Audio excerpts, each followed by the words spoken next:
So, hey, it's Bible time on Tuesday. Can you figure out where I am in the classroom now? I'm in the pink chair. I don't think I've ever sat in this pink chair. I hope it doesn't break because I think it is meant for kids about your size and not my size.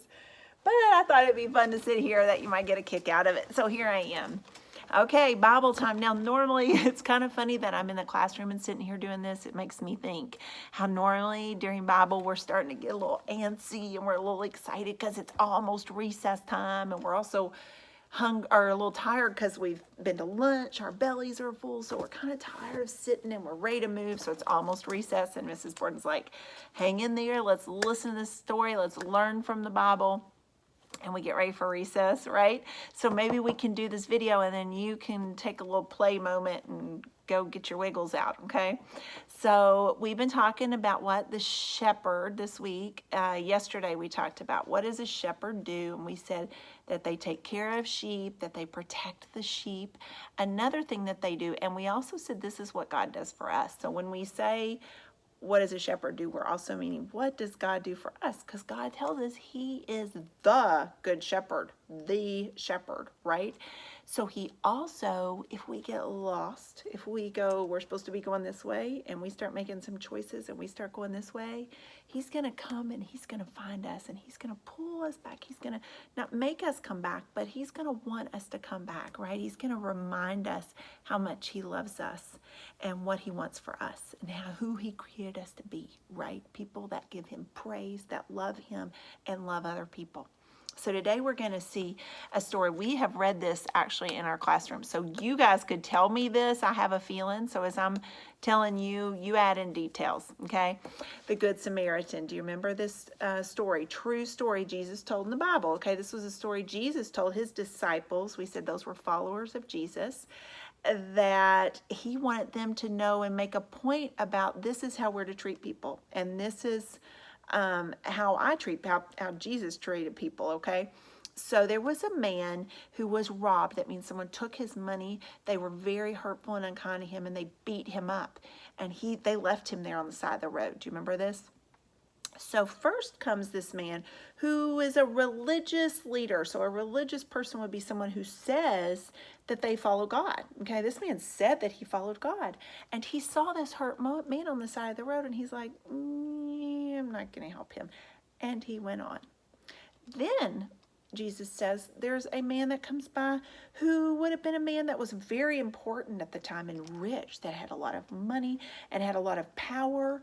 And he walked by and stopped, and he would have had the money to help the man, right? He looked at him. He went on the other side of the road and walked away. So then we see a man, a Samaritan. Now, Samaritan was an area. Samaria was a place to live, right? Like we have our place to live that we would call, wherever you would call it, Kentucky. We live in Kentucky. Some of us live in different cities, so I'll say Kentucky. Okay, so this was that's Samaritan. Samaria was a place, and he was from there, and they were not considered here so great, right? So he comes and he sees the man. And he, like Jesus does, okay, and like we should do, he felt sorry for the man. And he wanted to help the man. And he thought, what can I do?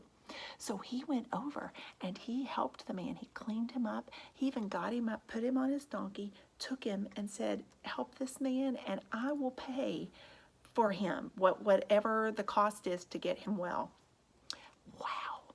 So that's how Jesus does. He takes care of us. He sees us. He hurts for us when we hurt. He wants good things for us, right? And he provides for us. This is how he wants us to do with others. And this true story shows us we don't have to be powerful. We don't have to be rich, important, even older. You could be like the Samaritan. You could help people, right? Even if you're 5, 6, 7, you can work as if working for God. That's what we talk about all the time. That's what we're supposed to do here. Our boss is the Lord. So we want to act like him, and we want to do things that are pleasing to him. And helping other people pleases God. It's a good thing to help people. And I makes me want to cry. Here I go, Finn. Finn's going to say, are you getting ready to cry? I feel like I could cry thinking about you guys, because one of the things that Mrs. Ferris and I would say about our class is you love people, you love each other well, and you help one another. And here's the thing, we all need help, every one of us. Now, sometimes we can look and we think, ooh, they need a lot of help. They're not acting so great, or they're not very good at that. We have things that we are not very good at. We have things that we need someone to maybe help us with because we're not making great decisions, right? We all need help. So let's be that. Let's help one another. Let's love one another, okay? And I'm so proud of the way that I see you do that in class. And I hope you're doing that for your families, because our families need that love too, okay? Mom and Dad, they need it. Grandma, Grandpa, Uncle Billy Bobby, right? He needs it too. So let's help, okay? And you're practicing that verse. Please tell me you're practicing Psalm 105, the song. 3 things he says. He says, God is good. His mercy endures. His mercy is everlasting. And his faithfulness endures for all generations, right? 3 things. Okay, keep practicing.